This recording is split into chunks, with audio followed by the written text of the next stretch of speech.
Những điểm đáng lưu ý trong vụ xe VinFast Lux A2.0 bị tố gặp nhiều lỗi của GoGo TV. Dù đã xóa video thì chủ kênh GoGo TV vẫn cùng với luật sư chuẩn bị để làm việc với VinFast. Và trong khi đó thì VinFast cho biết không khoan nhượng với hành vi đưa thông tin sai ảnh hưởng đến uy tín của họ.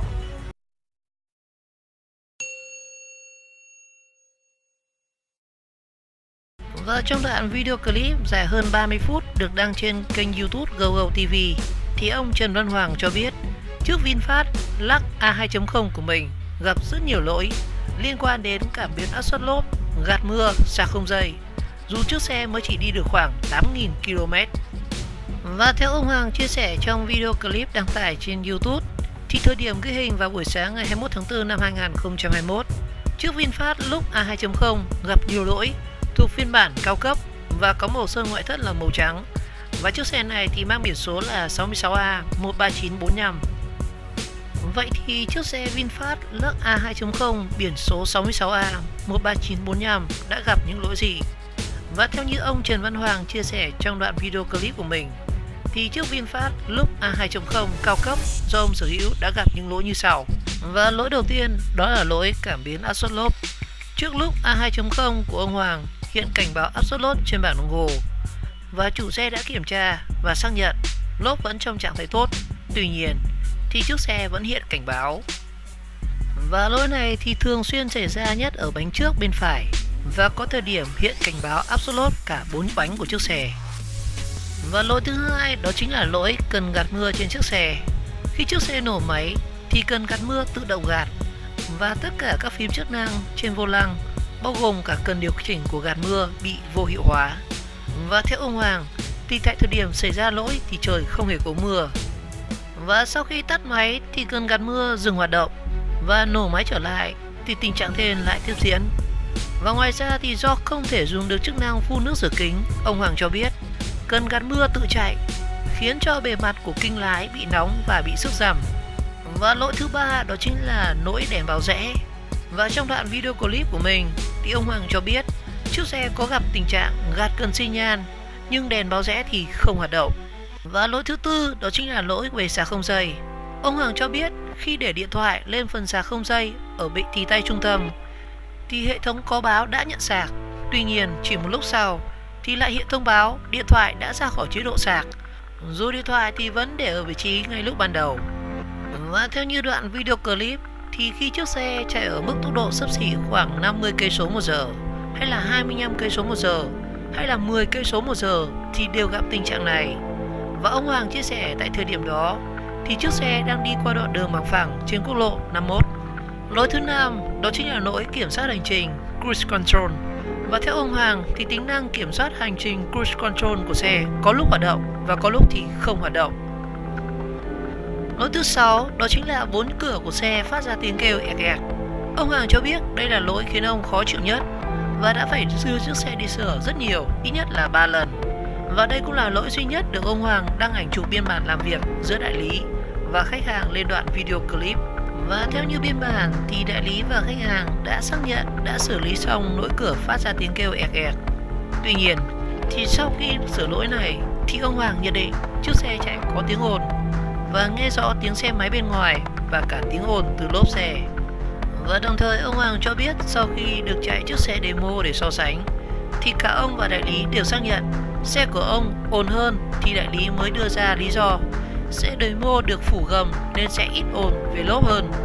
Và ông cũng không đồng tình với việc đại lý dùng ứng dụng trên điện thoại để đo tiếng ồn.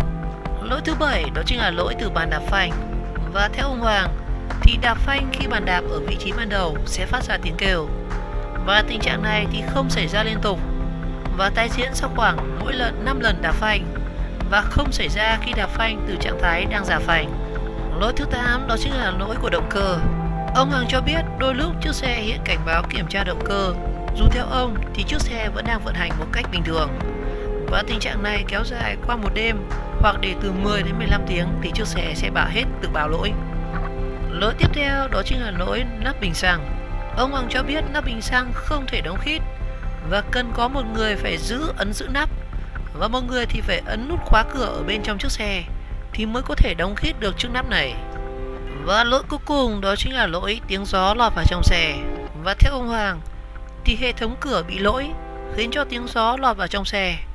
Và khi chạy ở tốc độ cao từ 80 đến 120 cây số một giờ thì trong xe sẽ xuất hiện tiếng ù ù trong cabin và có cảm giác kính cửa sổ sẽ bị rung rất nhiều.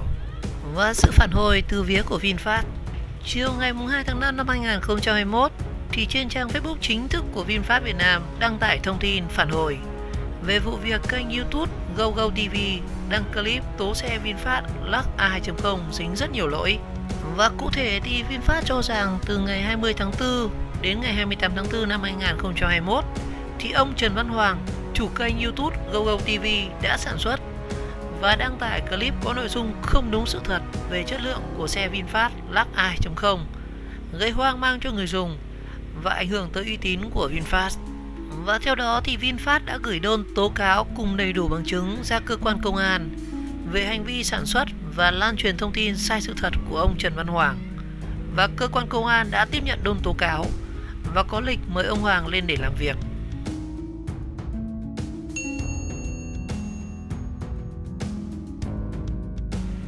Một câu hỏi mà rất nhiều cư dân mạng đặt ra là vì sao kênh GoGoTV đã xóa video. Hiện tại thì video của ông Trần Văn Hoàng chia sẻ về chiếc VinFast Lux A2.0 mang biển số 66A13945 đã bị gỡ khỏi hoàn toàn khỏi kênh YouTube của GoGoTV. Và trao đổi với phóng viên vào chiều ngày 3 tháng 5 thì ông Hoàng cho biết hiện không ở thành phố Hồ Chí Minh nhưng đang cùng với luật sư chuẩn bị hồ sơ để tiếp tục làm việc với VinFast.